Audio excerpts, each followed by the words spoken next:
404 not found.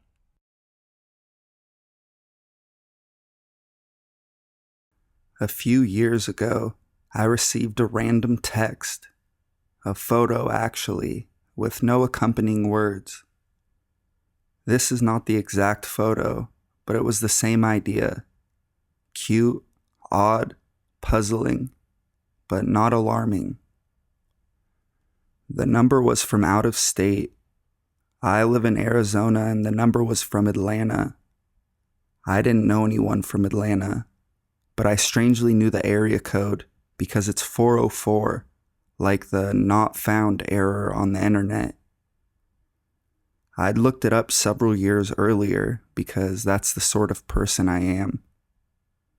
The next day I replied back with a photo of the Oscar Mayer Wienermobile, which I happened to drive by as it was parked in Scottsdale. A few days later, another photo came back in reply. A lit firecracker held in feminine fingers.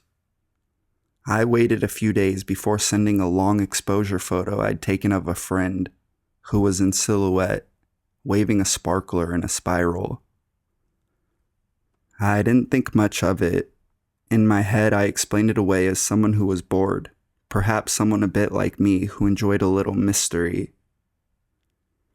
Over 5 months or so, we exchanged photos wordlessly every few days. At some points it seemed perhaps hesitantly flirtatious, despite the fact I didn't know the gender of the person at the other end. I sent a photo of a bag of generic Fruity Pebbles and received back a photo of a gallon of 2% milk. Received a picture of a Lego minifig and replied with an empty 48 by 48 plate. One day, I received a photo of a road sign, now leaving Georgia, followed shortly by entering Alabama. I replied almost immediately with the city limits sign for where I live, as I was almost right by it when the Alabama picture came through. You may be ahead of me at this point. Now leaving Alabama was blurry, and now entering Mississippi was worse. Now leaving Mississippi never came, but now entering Louisiana came faster than I thought possible. Texas came a half day later. It was more than a day later when I got New Mexico, then Arizona. Okay, could be passing through. My city limits sign. It was recognizably the same sign, though a different time of day. I stopped replying after the photo of my city limits sign. Never got another photo. I changed jobs soon after that, and my cell phone was owned by the employer. I didn't ask if I could keep the number.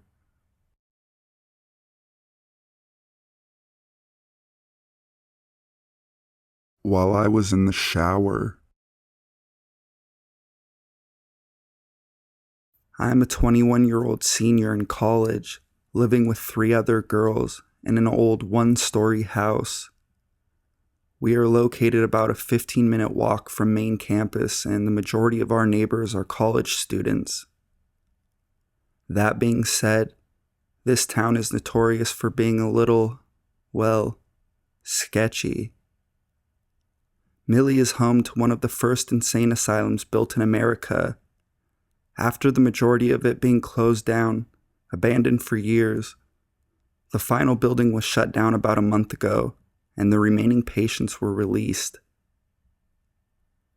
Now, I doubt this is directly correlated with my creepy experience, but I am not the only one who has had interesting encounters with strangers since the release in this town. 2 nights ago, after getting off work around 11:30, I came home to my roommates getting ready to go for a night out. I realize now how stupid it was, but we often had an open door policy, free for anyone to come over and visit as they please. We would lock the door at night, but the one time we forgot really came to bite us, me, in the ass. Around midnight, I was hopping in the shower as my roommates were heading out the door. We said our goodbyes and I told them I would be meeting up with them later. I'd just stepped out of the shower when I heard what sounded like the front door slamming shut. I automatically assumed one of the girls had forgotten something, so I called out their names. No response. I then hear footsteps in the hallway. I call out again. No response. Fear and dread came over me, and I immediately grabbed my clothes and ran into my bedroom. I threw my clothes on, leaned my ear to the door, and waited in silence to hear if someone was in the house. I hear nothing. I decided that it must have been one of my roommates grabbing something and leaving again, so I head into the living room to get my phone. 6 missed calls, and it's still ringing. My roommate Carrie was on the other end. I answered and immediately could hear the panic in her voice. "Lay, are you in the house?" Me. "Yes, why?" Carrie. "You need to get out. Sam drove by and he said he saw a man walking through the front door. He called the police, but you need to leave." I shit my pants. Nothing was going through my head besides pure adrenaline and fear. I wasn't sure of the man's intentions, but I sure wasn't going to wait to find out. While remaining on the phone with my roommate, I bolted out the front door and hid behind my car. I watched the house from afar, waiting anxiously to see any movement. My thought process was not at its finest at this point, and I realized I probably could have made much smarter decisions. As my friends approached in a truck, I sprinted out from behind my car and jumped in the back of their truck bed. Just as I did that, a dark figure scurried off into the woods, running in the opposite direction. I can only assume he had been inching closer to me as I was waiting for them to arrive. I screamed bloody murder and we floored it out of there. I refused to go back into the house until the police arrived and it had been triple checked. There were no signs of anything being touched or stolen, which makes me wonder what the man's intentions were. You can guarantee that I've locked my door every night since, and to the stranger who walked into my house while I was in the shower, let's not meet.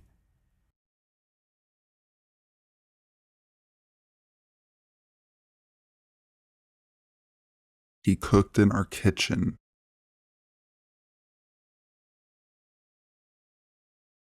I posted my scariest experience yesterday, but my husband and I had quite a few freaky incidents where we used to live.